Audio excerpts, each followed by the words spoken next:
Assalamualaikum warahmatullahi wabarakatuh. Selamat pagi, salam sejahtera untuk kita semua. Perkenalkan, nama saya Yayu Kusumawati MPD. Saya adalah dosen tetap Universitas Muhammadiyah Bima pada program studi Pendidikan Guru Madrasah Ibtidaiyah, Fakultas Agama Islam. Pada kesempatan kali ini, saya menyampaikan gambaran umum pengajaran saya dalam rangka pemenuhan unsur pengajaran pernyataan diri dosen pada unjuk kerja Tridharma Perguruan Tinggi, sertifikasi dosen. Pada mata kuliah Pancasila dan Kewarganegaraan dengan kode mata kuliah MPK 501. Adapun dalam pembelajaran ini, saya memiliki 3 komponen, yaitu delivery, interaction, dan assessment. Mata kuliah Pancasila ini merupakan mata kuliah wajib yang bertujuan memberikan pemahaman secara komprehensif kepada mahasiswa mengenai konsep Pancasila dalam perspektif sejarah, Pancasila sebagai etika politik, dan lain sebagainya.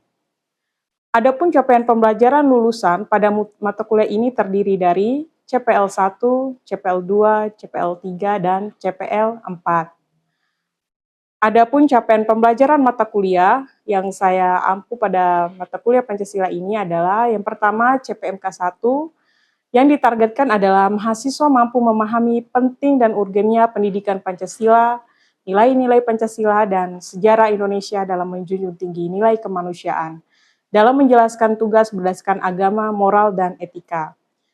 CPMK 2, mahasiswa mampu memahami dinamika perumusan hingga penetapan Pancasila dalam sidang BPUPKI, Pancasila sebagai dasar negara dalam tindakan dan perbuatan kehidupan berbangsa, serta ideologi dunia dalam peningkatan mutu kehidupan.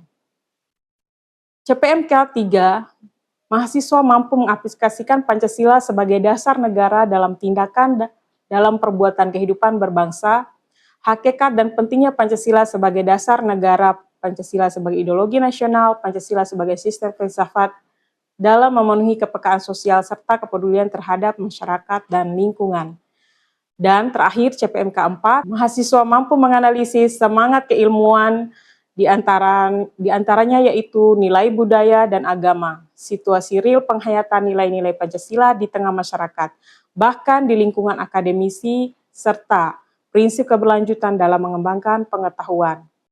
Dalam pendekatan interaktif, untuk proses pembelajaran ini saya menerapkan pendekatan interaktif yang berpusat pada mahasiswa.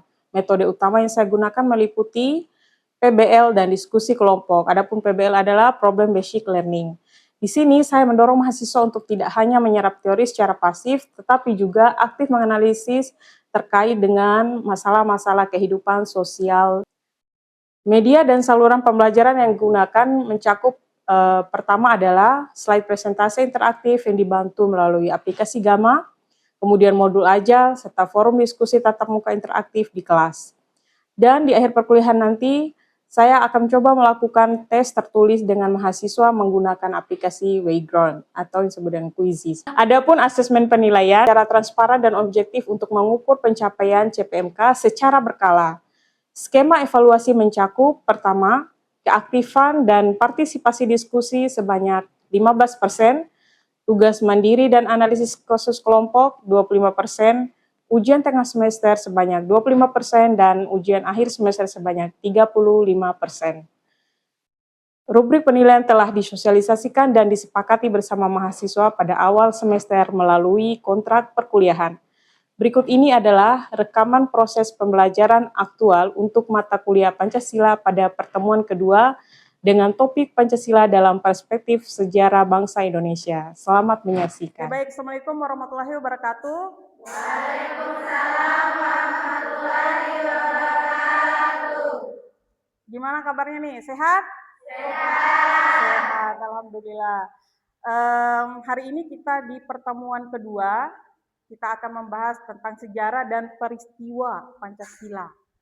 Jadi nanti kita akan kembali flashback kepada sebuah sejarah masa lampau. Yang katanya Bung Karno itu jas merah. Jangan sekali-kali meninggalkan sejarah. Kita berada di sini ini karena sebuah sejarah besar. Seperti itu ya. Nah, tapi sebelum kita masuk kepada pembahasan mengenai Pancasila dalam perspektif sejarah bangsa Indonesia, Minggu lalu kan kita pernah membahas tuh tentang 5 sila. Dari teman-teman semuanya kira-kira ada yang bisa mengulang nggak? Dari sila 1 sampai sila 5? Atau berapa sila deh, terserah. Ayo, siapa yang bisa? Angkat tangan. Oh, silakan, Misa.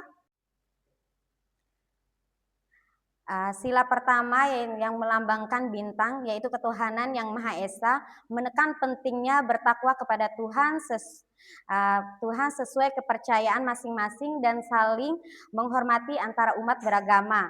Sila kedua yang melambangkan rantai, yaitu kemanusiaan yang adil dan beradab, mengajak masyarakat untuk saling menyayangi, menghargai kesetaraan derajat, dan membela keadilan. Oke, itu aja. Baik, beri aplaus untuk Misa ya. Akan menjelaskan mengenai makna dari sila yang ketiga, yaitu Persatuan Indonesia, yang dimana makna dari sila Persatuan Indonesia yaitu mengutamakan persatuan di atas kepentingan pribadi. Contohnya seperti ketika ada kegiatan gotong royong mungkin atau kegiatan bakti sosial, di sini kita harus ikut berpartisipasi agar kita bisa menunjukkan rasa persatuan atau persatuan Indonesia.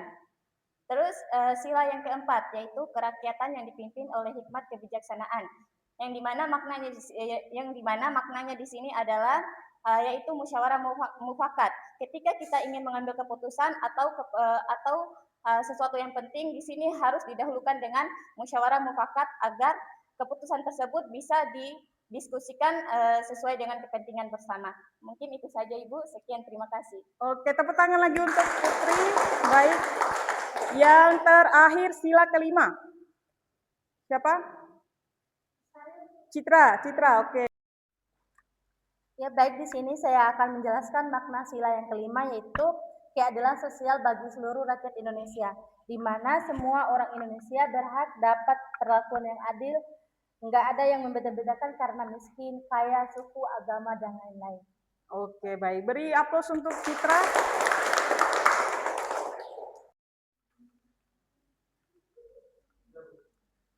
Oke, baik ya, kita lanjut. Jadi itu tadi yang disampaikan oleh teman-temannya tentang pemahaman atau materi awal yang kita bahas mengenai makna-makna Pancasila. Kita akan masuk kepada pembahasan mengenai Pancasila dalam perspektif sejarah bangsa Indonesia. Menurut kalian ya, kalau dengar kata sejarah, sejarah yang kalian ingat tentang negara Indonesia itu sejarah apa?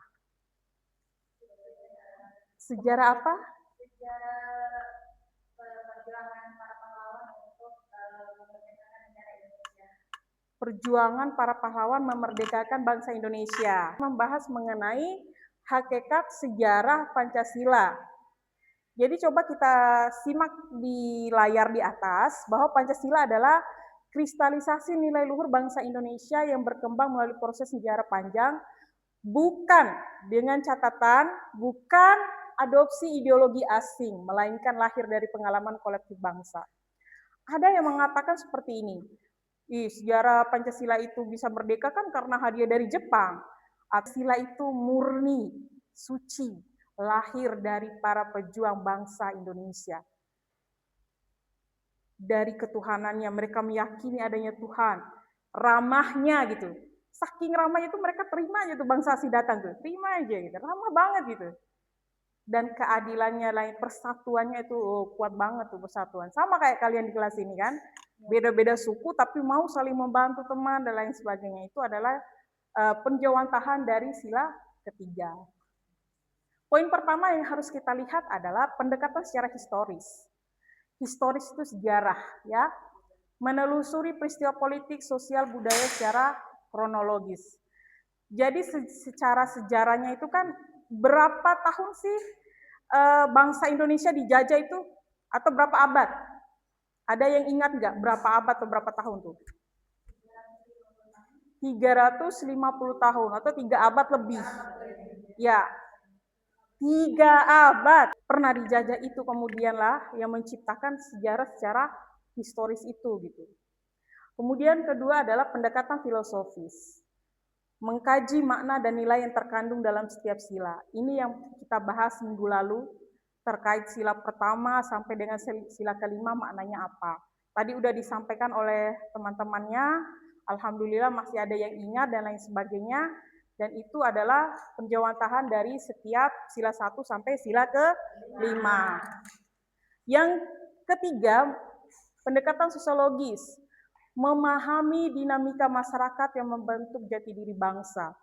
Jadi sebuah jati diri bangsa itu dibentuk karena memang ada rasa yang sama dari sejarahnya. Tadi kan sejarahnya dijajah, makanya kemudian lahir jati diri bangsa yang kuat gitu tentang identitas bangsa Indonesia itu sendiri. Ternyata ada 5 nilai luhur Nusantara lah seperti itu. Yang pertama, apa yang pertama tuh? Ketuhanan. Nah, perlu dipahami oleh teman-teman mahasiswa semuanya. Jadi nilai luhur yang dimaksud di sini adalah nilai itu sudah membekas di dalam jiwa masyarakat Indonesia, tetapi belum dimaknai bahwa ini loh namanya Pancasila, belum. Dia tuh memang sudah ada. Nih, contoh, ketuhanan. Kepercayaan toleransi antar umat beragama telah mengakar kuat kehidupan masyarakat Nusantara. Sebelum Islam masuk, agama yang pertama masuk agama apa? Buddha, apa Hindu? Buddha apa Hindu? Iya, masih animisme, dinamisme ya, kepercayaan terhadap roh-roh, kemudian apa namanya, pohon-pohon dan lain sebagainya. Muncullah Hindu, itu kan buktinya dengan adanya candi-candi. Kemudian ada agama Buddha, buktinya ada Candi Borobudur lain sebagainya. Itu tanda peninggalan-peninggalan agama. Sehingga lahirlah semacam candi sejarah kayak gitu ya. Yang kedua adalah kemanusiaan. Saya rasa ini nilai yang paling membekas di bangsa Indonesia sendiri tentang ramah. Bahkan ramahnya itu sampai sekarang. Orang asing aja itu katanya sih ketika mereka datang ke kota Bima atau ke Bima, ramah-ramah katanya, "Hey mister," kayak gitu ya. Jadi itu adalah bentuk keramahan gitu. Ya, jadi salah satunya seperti itu. Kemudian persatuan sudah ada memang sejak masa kerajaan gitu. Jadi memang tidak ada yang saling apa namanya, yuk ini kerajaan ini lain sebagainya, nggak ada seperti itu. Semua itu saling menghargai dan saling menghormati budaya antara kerajaan satu dengan lainnya. Kemudian musyawarah. Jadi pengambilan keputusan itu berdasarkan musyawarah mufakat. Jadi seperti itu. Kalau sekarang demokrasi ya, pakai vote-vote ya, jadi kayak gitu. Kemudian yang terakhir adalah keadilan. Aspirasi terhadap kehidupan yang adil dan sejahtera telah menjadi harapan seluruh rakyat Nusantara gitu ya. Jadi itu adalah dari 5 nilai luhur Nusantara. Kita kembali kepada masa sebelum kemerdekaan. Gimana sih sebenarnya kondisi bangsa Indonesia itu sebelum datangnya kemerdekaan itu sendiri? Pertama adalah kehidupan sosial budaya. Jadi masyarakat pada saat itu memiliki tadi 5 poin yang kita bahas ya. Nilai-nilai luhur tadi itu punya ketuhanan, kemanusiaan, persatuan, lain sebagainya. Dan itu udah membentuk identitas mereka. Berikutnya adalah perkembangan sosial politik. Nah, nanti kita akan bahas lebih dalam lagi tentang histori sebuah sejarah kenapa didesaknya Soekarno untuk melakukan kemerdekaan gitu oleh pemuda. Sebab akibat kenapa kemudian bisa merdeka. Di sini juga disinggung mengenai masa kerajaan Nusantara. Poin pertama adalah ada apa kerajaan apa saja? Sriwijaya, apalagi Majapahit. Nah itu kan kerajaan yang nggak asing bagi kita ya. Kalau materi sejarah juga pasti menyinggung tuh tentang kerajaan ini, saking besarnya mereka peninggalannya. Nah itu adalah mencerminkan persatuan dan keadilan menjadi cikal bakal semangat kebangsaan Indonesia. Tokoh-tokohnya juga. Nah, kalau bicara tokoh-tokoh nanti ada tuh kita nonton video tentang peristiwa Rengas Dengklok ya, tentang masa kalau bahasa dengan kolonialisme. Nih, mulai dia masuk nih. Pernah dengar Romusa nggak sih? Pernah ya? Atau kerja Rodi, pernah dengar? Kerja gimana tuh? Kerja gimana? Ayo. Kerja paksa. Contoh, siapa yang asli dari Wera? Nggak ada. Nggak ada. Jalan atau yang pernah ke Wera? Siapa yang pernah? Pernah, baik. Jalan di Wera itu bukan pakai eskavator, mesin berat, bukan. Itu bukti nyata Romusa tadi, kerja Rodi. Masyarakat itu yang menggali gunung, itu kan gak ada jalan. Gunung dibelah, seret menjadi jalan. Itu bukti kerja Rodi, kerja paksa Romusa itu. Fakta itu. Itu yang terjadi. Nih masa kolonial. Masa kolonial, penderitaan dan perlawanan. Mulai di sini nih. Jadi gini, penjajahan itu membangkitkan kesejarahatan oleh bangsa. Rakyat Indonesia bangkit melawan ketidakadilan. Jadi di masa ini itu masa paling-paling kelam.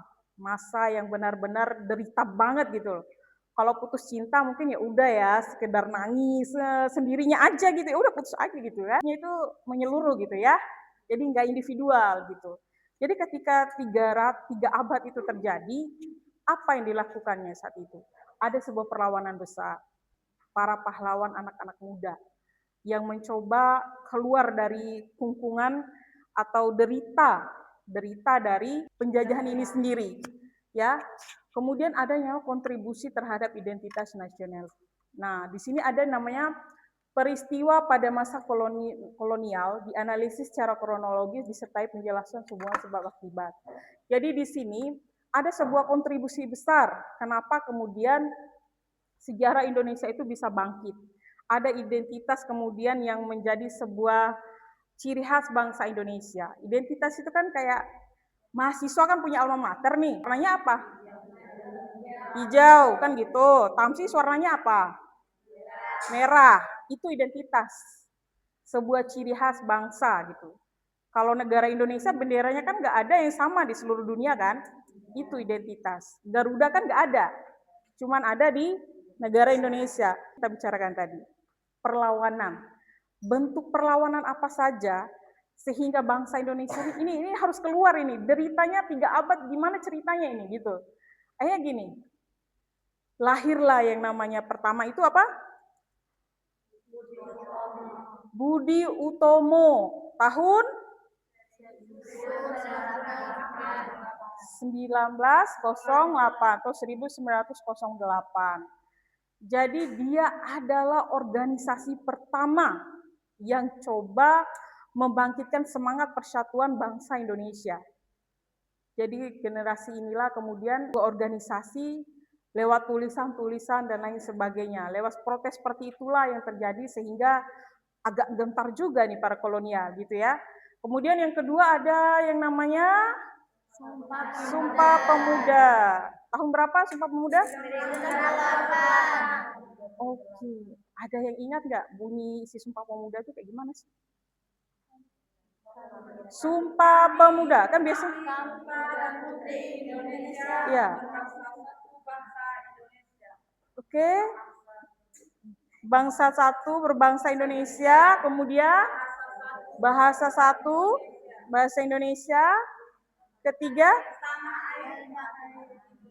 bertanah air, satu yaitu tanah air Indonesia, gempar tuh. Mulai ini agak-agak awalnya kan retak, kemudian ke berikutnya retaknya banyak nih, karena lahirnya Sumpah Pemuda ini. Baru puncaknya adalah ketika masa proklamasi. Sekarang kita akan masuk kepada sebuah peristiwa besar. Sebelum terjadinya kemerdekaan itu ada namanya peristiwa Rengas Dengklok. Baik, peristiwa Rengas Dengklok ini apa sih sebenarnya yang terjadi? Nah, nanti kita coba simak video tentang peristiwa Rengas Dengklok. Saya akan membagi 3 tim di sini. Video yang akan kita lihat di atas, nanti kalian bisa catat sesuai dengan apa yang ditanyakan itu ya.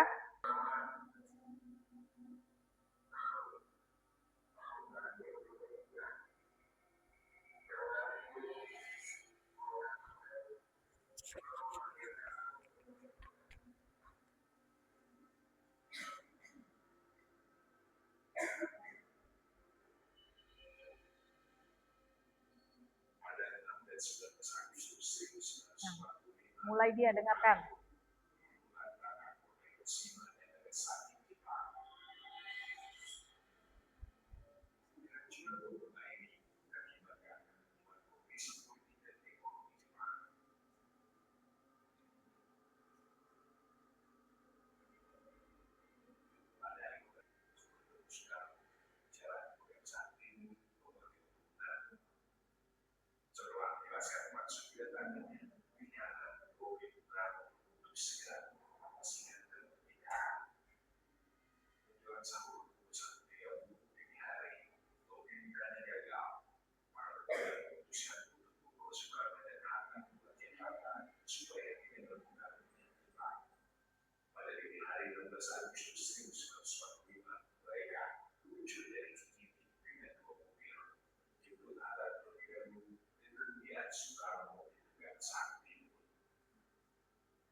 Oke, sudah?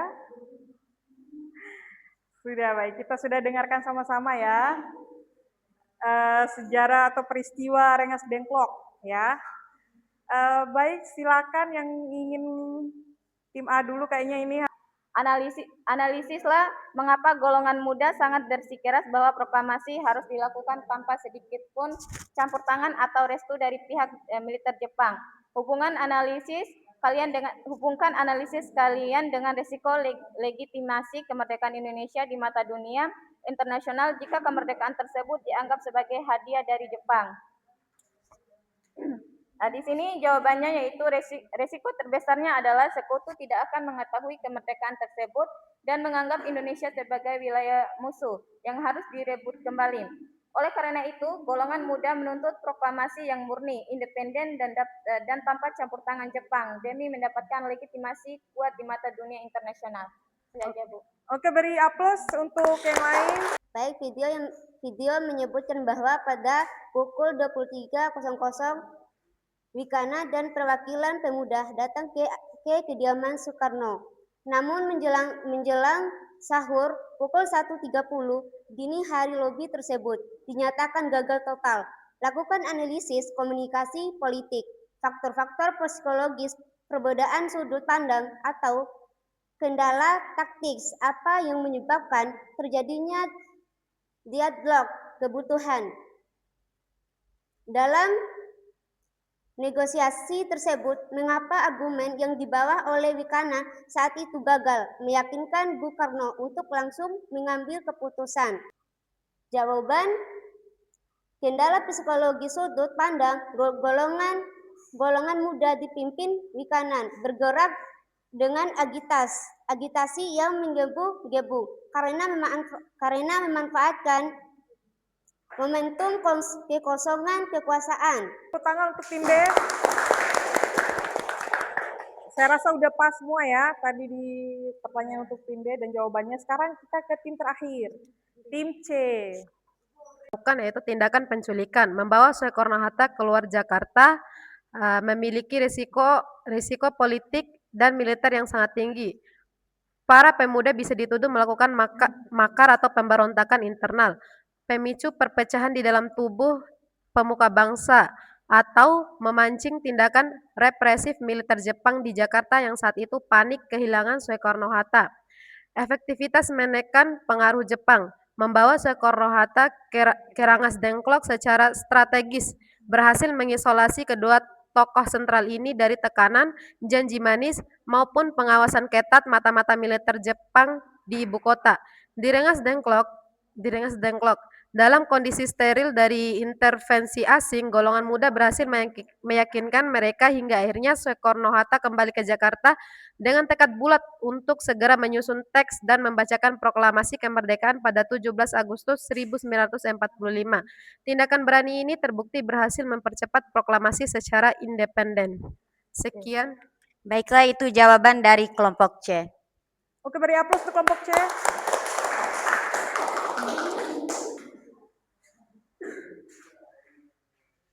Jadi tadi kan kita udah menonton secara bersama ya tentang peristiwa Rengas Dengklok dan ternyata banyak sejarah yang kita ketahui secara bersama. Ternyata berat banget ya untuk menjadi seorang Soekarno pada zamannya itu, bagaimana desakan pemuda itu agar segera merdeka gitu. Nah, itu adalah salah satu peristiwa Rengas Dengklok namanya. Dan berikutnya adalah Pancasila bukan ideologi impor. Lagi-lagi tadi kan pembuka saya sudah menekankan bahwa Pancasila itu bukan ideologi asing yang kemudian kita ngambil nih atau adopsi menjadi sebuah ideologi negara Indonesia, pengalaman kolektif, sama rata, sama rasa, sama mengalami dan sama memahami, itu adalah sebuah sejarah. Jadi orang kalau nggak memahami bagaimana deritanya, jadi dia tidak akan bisa merasakan penderitaan itu sendiri gitu. Nah, makanya di sini dikatakan lahir dari pengalaman yang kolektif, artinya sama-sama merasakan bagaimana rasanya 3 abad dijajah oleh kolonialisme pada saat itu. Terakhir, analisis multidisiplin. Analisis ini dilakukan dengan pendekatan tadi, ada 3 ya. Pendekatannya apa tadi? Analisisnya pendekatan tadi ya historis, filosofis, dan sosiologis. Oke. Nah, ini poin terakhir. Dari sejarah yang sudah kita bahas dari tadi, sejarah ini, tentang bangsa Indonesia, sebenarnya apa sih relevansi Pancasila itu pada masa kini? Dia tuh hubungannya apa di masa sekarang itu? Nah, ini poin kesimpulan konklusi akhirnya adalah bahwa sejarah Pancasila itu bukan sekedar catatan masa lalu yang tertuang dalam sebuah buku yang hanya dibaca, oh ternyata ada peristiwa Rengas Dengklok, ada kemudian proklamasi, oh ada tokoh pemuda, enggak harus kita mengetahui sendiri seperti itu, enggak. Tetapi bagaimana kita bisa mengambil hikmah dan ibrohnya gitu. Kalian adalah pemuda, generasi yang akan meneruskan bagaimana pijakan bangsa Indonesia itu ke depan. Poin pertama adalah selain memahami akar sejarah, mahasiswa itu harus mampu memahami bagaimana Pancasila itu lahir dari pengalaman nilai-nilai luhur yang ada dalam bangsa Indonesia sendiri sampai sekarang ini. Dan yang terakhir adalah menerapkan dalam kehidupan. Jadi mulai dari sila 1 sampai sila 5 itu dia bukan sebuah teks yang hanya dalam berbentuk kertas kemudian dibaca, tidak, tetapi bagaimana misal sila ketuhanan. Orang korupsi, bagaimana dia bisa melakukan korupsi? Dia tidak takut dengan sila ketuhanan gitu. Dia tidak memahami dan tidak menjiwai apa arti sebuah nilai ketuhanan dalam dirinya. Manusia aja dia tidak takut, apalagi Tuhan gitu. Makanya dia melakukan korupsi gitu. Kesimpulannya seperti itu. Depan kita akan mengadakan pembentukan kelompok, dibagi menjadi 5 tim nanti sesuai dengan materi yang nanti akan saya bagikan. Sampai di sini ada yang bertanya? Silakan. Jika tidak ada, kita akan melakukan kuis terakhir untuk mengevaluasi semua ya.